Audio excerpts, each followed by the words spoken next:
Obviously, had finals week this week. A lot of academic stuff to um, stay on top of and finish up here. I think all of our guys are finished, and that's always an interesting week when you're trying to balance academics, guys finishing with preparation for your next opponent. So obviously, Minnesota has played a really challenging schedule, and they played a lot of games away from home. Um, Everyone that's been to their venue knows it's a pretty special place to play. Great environment. Been really impressed with them collectively. They're a different team this year, obviously, with the guys they lost, but they're physically really tough. Obviously, Daniels, their sophomore big, has been outstanding. Has had an outstanding start, but they've got a transfer car that's really playing well for them. Shooting on the perimeter, um, and a physical presence to them that Richard Pitino's teams typically have a physical presence and a physical toughness to them. That's typically what you see with his guys. You can tell they're coached to play that way. I got great appreciation and respect for that. So it's going to be a great challenge. Tough-minded, well-coached team, and we need to be ready to go on Sunday night.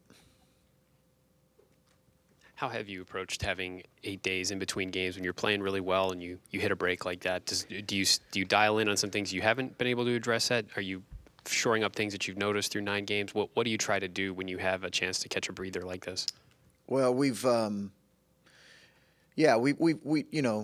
as a coach, you're looking at things that maybe you feel like you have not addressed properly at the beginning of the week to kind of set the table for your week. So, we looked at some special situation stuff, end of game stuff, just because we've not had a lot of situations where we've had game up to this point to where it's been, last 3 minutes, a one or a two possession game. So we've not had great practice with that. So we've tried to do that the last couple days. We tried to give him some. We did a skill workout yesterday instead of practice. So we've tried to break up the week a little bit. We gave him some time off early in the week for finals. So you're always worried about their conditioning level. What is it? Obviously, it's a good decision not to play, but when you're playing well, you'd like to keep playing as much as possible.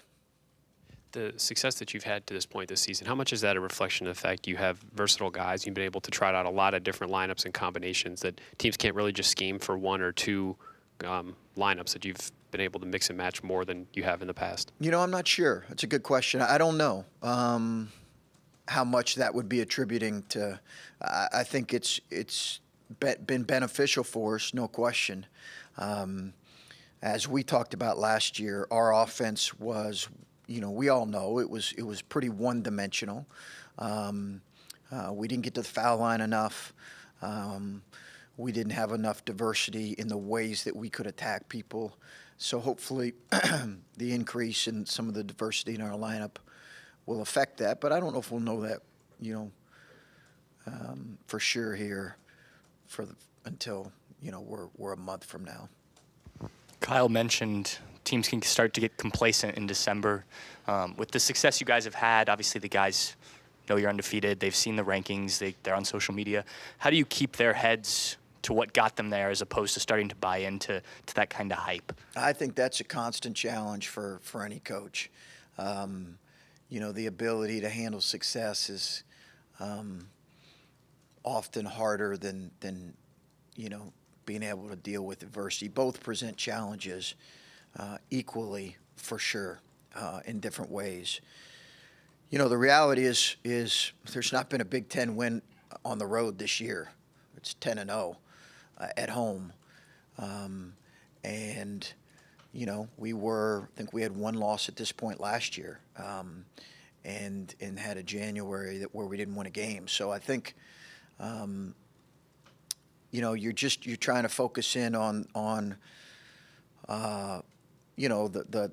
the day in front of us. That's kind of been our mantra for as long as we can remember. I've tried to stay away from diving it. We've certainly talked about the maturity that's required in handling success. And everybody loves the analogy of poison, and I think there's some real truth to that. If you're constantly reading about your own success, there's no question that can affect any mind. But the reality is, we better have a hunger group, especially if you're going to have a chance in the Big Ten on the road. Obviously, Dwayne's hot shooting has been key for you guys. When you have a guy like that who you've put in the starting lineup, he's really started to heat up. Is there anything to, hey, maybe this guy's better starting, and Andre, is a guy who can come in and do some things off the bench, or these matchups work together better? I mean, how do you kind of look at that when a guy's been successful? Yeah, we've just kind of, since we went that direction before the Villanova game, I think we've just kind of, actually it was a game before the Villanova game, but since we went in that direction, we've just kind of stayed with it and not really put a whole lot of thought into it, because you're really talking about, the first 4 or 5 minutes of the game, which you want to get off to a good start, but it's not the be-all, end-all. It's a 40-minute game. So we really love Andre's versatility to be able to really sub in for either at the perimeter spot or the forward spot, and his leadership with some of the freshmen that we have coming off the bench as well pretty early. I think that's been vital for us. And Dwayne's obviously been in a good rhythm here, starting, playing with confidence offensively. He needs to get better defensively, but he's been good offensively. That dynamic you're talking about there with Andre, you're sort of bringing in your most experienced player with your least experienced players often at times. Just how do you see that, or how have you seen that help the young guys in these moments where you have subbed them in with Andre? Well, even though he's not the most vocal, and that's an understatement probably, but he connects out there on the floor, Andre. So he's got a real ability, I've said this, just to connect, particularly defensively. He's not out of position a whole lot. He understands our scheme really well, sees things, and when you're out there with 2 other freshmen, that's really, really important, because the reality is they don't see things. That's the reality. They don't see things when they need to see it, as early as they need to see it, particularly on the defensive end. So I think that's why it's felt right, at least at this point, to keep it like it has been. And you mentioned earlier your ability to get to the free throw line. I think you're like 40%-ish free throw rate right now. It's obviously really good. What's a number that would make you happy, even if 40% can't be, you can't hold it for the entire season? Somewhere around there, was that where you'd like to be? And just what have you thought about that ability thus far? It's an interesting question. It's really been more about, are we getting there more than the opponent attempts? I have to go back and look, Bill, at our previous years, some of our teams that got to the foul line consistently, and see what our season high total was. And see what percentages I'd probably feel most comfortable with. I do think that, and I've not done it, but if we were to look at us through 9 games last year, you would probably see a trend of us not getting there, as I remember talking about it early, us not getting there as much as I would have liked to. So it's been encouraging, and I think DJ and EJ have helped to that end, because those guys, the addition of those guys, along with Caleb, has improved that number. I wanted to talk to you about the way you guys are scoring right now. A couple years ago, I know he wasn't the only guy, but Keita Bates-Diop was your Big Ten Player of the Year, and it was like you watch your team. If you needed a bucket, you're going to Cada. Yeah. And I know you mentioned you haven't been in a lot of crunch time situations, but you do have plays you draw up after timeout. We Yeah. talk about some of your assistants calling up plays. Do you look at, because I think you go down to E.J. Liddell and he's averaging 7.5, and you can probably envision him maybe leading the team in scoring one of these games Sure. later in the season. Do you look at this as an advantage right now with these The multitude balance. of guys that you can maybe rely on to hit a shot? Yeah, I do, and I think that the numbers may level out to some degree, but I agree with you on a guy like EJ. I think we could see very possibly in January, February that he's one of, if not our leading scorer in certain games as he continues to get better. I think that's very possible. And I think we'll continue to see, I think some guys continue to grow in that area, and other guys, maybe their numbers level off a little bit. But certainly in our minds, we have a few guys that we feel like when we're in those late game situations, we want to try to put the ball in their hands. And that's, as a coach, you're always trying to evaluate that as you go through the early part of the season and in practice. Where do you want the ball and whose hands do you want it in certain situations? Because if it's just one guy, then it's pretty easy for the defense to know where that thing's going. It was in the preseason talking about shooting where you said the three-point shooting's been okay, and I think you mentioned Andre, Yeah. and his percentage wasn't even 40%. And I kind of raised my eyebrow. I'm like, that's not too good. But Yeah. the way you guys have shot from beyond the arc, I mean, you've got guys over 50%. Caleb, is this beyond your wildest dreams how you're shooting the three, or do you like the balance for taking those shots too? Yeah, I think we taken pretty good ones. I think again those numbers will level off. It's not tenable. It's right. It's not realistic to think that it's going to stay that way through a 35, 36, 37 game season. But I think our shots have been pretty good ones.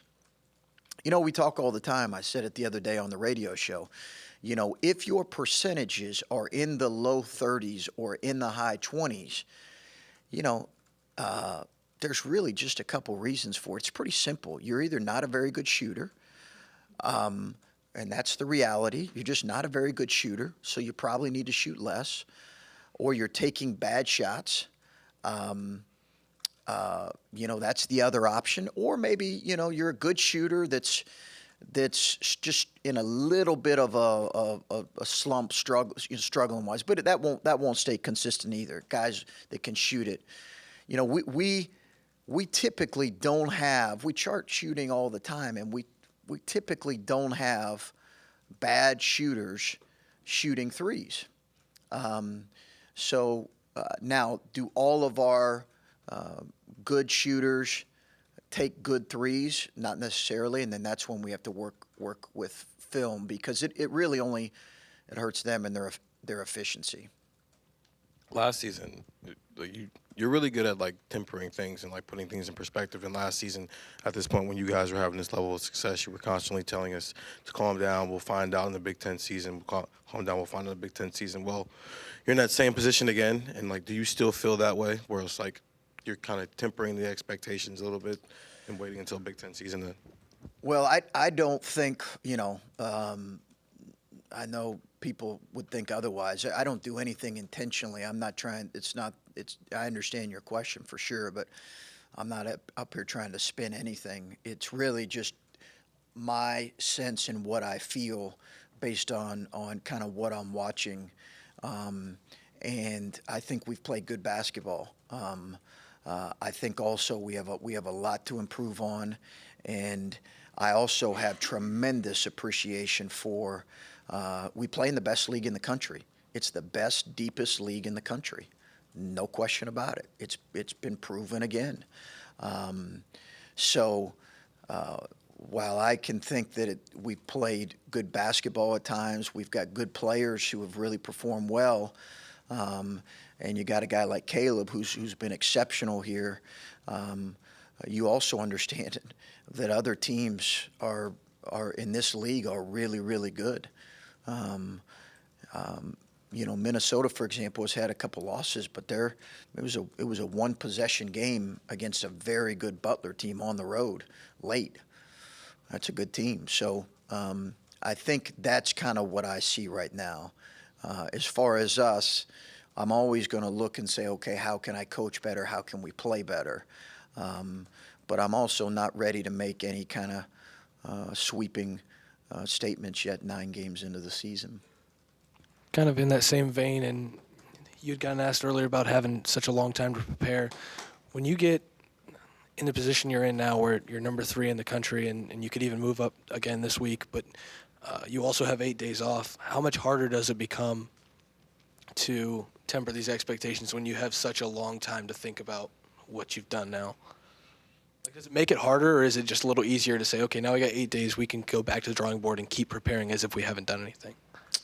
Yeah, I think you're just focused. My focus is not on, and my objective this week isn't on anything other than trying to figure out how we can improve and get better, and how we can have good practices in the midst of finals and guys that I know that are stressed, and I'm stressed too for them. So in the midst of all that, just how do we have a good day of practice? Really, that's my focus. I don't really spend one moment thinking about, rankings this early in the season at all. I think you're always mindful of maybe what your players are digesting. So, if we're going to talk about anything in some of the areas, you're aware of what guys are digesting in social media, but I also don't know what all they're digesting. Who knows what? I mean, some guys are probably, watching cartoons or something, not even sure where we're at. So, having a real tight turnaround after this game, do you allow yourself at all? Do you put any planning this week for having to turn around and play on a Tuesday after you play on a Sunday on the road? we're just taking this one as it is right now. It is a quick turnaround. You're exactly right. And win or lose, you gotta have a quick turnaround. We did try to do that a little bit from Carolina to Penn State, but what we ended up, I said to the staff, hey, I wanna prepare that week going into Carolina for some stuff with Penn State, and we did it just a little bit but it's hard to dive too much into that, given you obviously have an opponent right in front of you. Have you talked about the atmosphere you're going to experience up at the barn? Have you been there often? Coached there as an assistant one time. Okay. Unique venue. Those that know of it know it well. It's Williams Arena, right? Is that what? Really unique venue. Great place to play. Typically a great environment. The raised floor, the whole deal. You said trying to watch out what your players are digesting, what people are saying about them. Did you happen to listen to Gary Parrish and what he said about you guys in his most recent podcast? I did not, no. It's not really suitable for me to say it out loud, but I can tell you later. But it was very, very complimentary and flattering of how you guys play, and I just wondered if that was something that had reached your ears or not. No, like Gary and listen to him. You actually have me curious now, Adam, as to what. Okay, well, okay. Lumber done. Excuse me. It rhymes with lumber done. That's where you should be ranked. Well, that's not even what I'm talking about. It's okay. Their style of play, what he thinks. He's a big fan. Okay, well, yeah. No, I have not seen that, but I love guys. And so many of you in here, I genuinely appreciate it because I love people that talk about our sport, and we have many of you in here who do a tremendous job, just talking about our sport in a sports town that's crowded. So Gary does a great job kind of promoting our sport as so many of you guys do. I think Caleb's had a couple different games that you might be able to call like this is his best game, and they've been pretty different on the stat sheet. Does that tell you something about when you get into March and maybe you play a different type of team, he can give you different types of games? I think that is as much of a sign of a really good player as anything. Like when you watch a really good player, that's what people see. Man, he was able to impact the game, and these are his numbers, and he was able to impact the game, and these are his numbers. The obvious ones are the Penn State numbers, right? But I've also had people say it's the best they've seen Caleb play, people who know the game, when he had, 14 and 11. I just think that's the sign of a really good player. And it's a credit to him. Is that different from last year when you sort of knew what he might be able to give you on a game-to-game basis? Yeah, I think he's impacting in more ways, for sure. I think he's impacting in more ways this year. Rebounding, defensively, he's impacting in more ways. Obviously, also being able to be a threat, continue to be a threat, even more of a threat on the perimeter where you can play through him at the high post or outside the three-point line as well as the low post, I just think. But it kind of has begun right now, I think, with his rebounding and his defense. It's still so early for him, but a month and a half in when he has that big body change, I just wonder physically, where's he at compared to at the beginning of the years? I know that was an issue for him the past 2 years, just maintaining where he was at the beginning of the year. Do you see him on a better trajectory than the past 2 years? I do, but it's January and February will be the tell. And we're not gonna be on him if he had some weight there. I mean, but he's got to monitor it. We got to monitor. He's got to stay committed to it. Really, Caleb's the one that deserves the credit for this because he's the one that's had the personal discipline, and that's going to have to continue through several months. And it's hard when we've talked about it. You practice less, a little bit less come January, so there's less conditioning part of it. So he has to do some of that on his own, in addition, as he does after games right now. That personal discipline just has to continue. We'll maybe do some things in addition, but it's going to have to be like a daily thing with him when he feels like he's not done enough, not burnt enough calories. He's going to have to continue to do it with Coach Q and with his brother. Chris, when you go from 8 days without playing to, I think it's 3 games in 6 days now, I imagine maybe conditioning might be front of mind in terms of things you might be concerned about. Yeah. How much do you spend time on that in the 8 days that you're off? Do you give any more time to conditioning than maybe you would to just basketball work? Well, it's part of the reason why we initially were going to go Monday and Thursday off this week.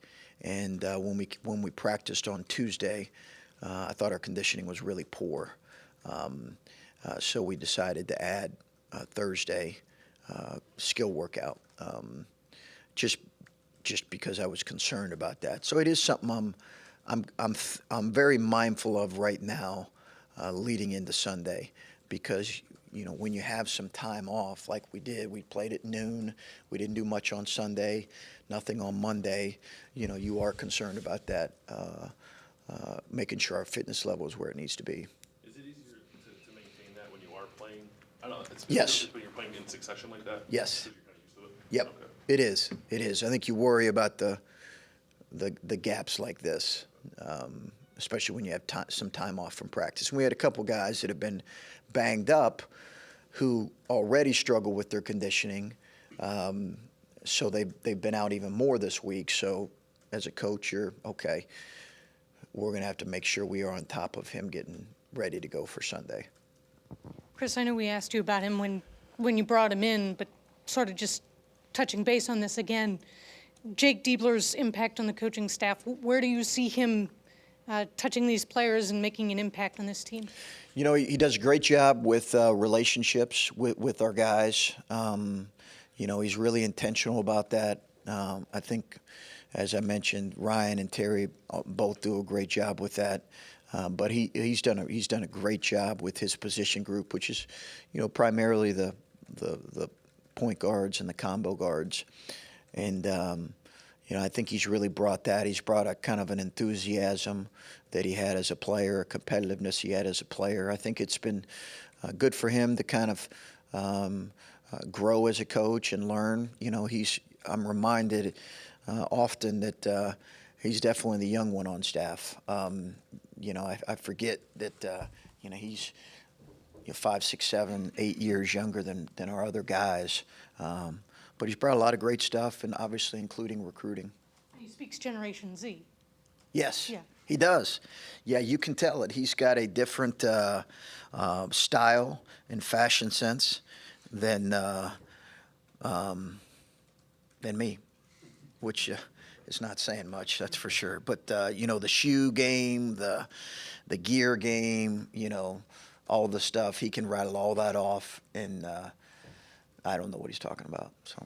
Not a very serious question to wind this up, but you did have some time off yourself. Did you get all your Christmas shopping done? No, I have a general rule. I think I said this last year that I don't,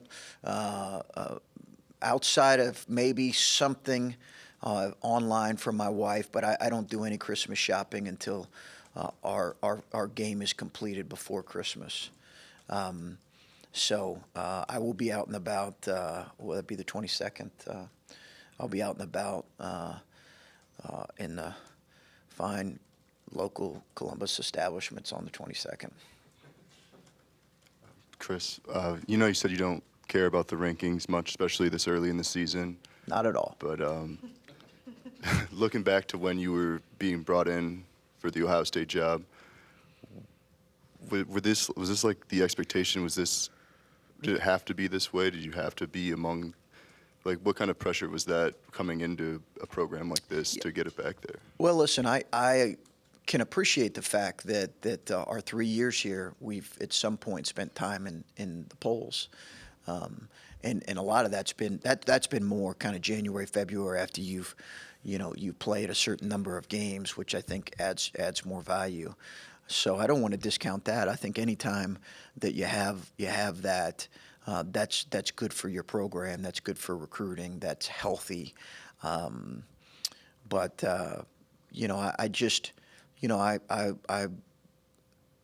I think for me, it's pretty far down the list if you said, hey, why did you come here? Why were you brought here? I think it's probably one of a number of things that you want your program to be relevant. And that's a part of that. I look at some of the programs that I have respect for that maybe couldn't say they've had a 3-year run where they've been ranked.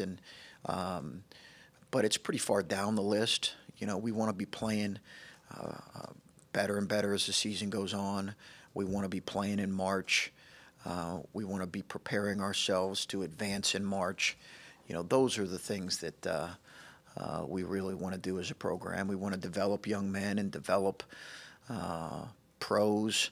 There's a long list of things that would be ahead of that. Okay, thanks, guys.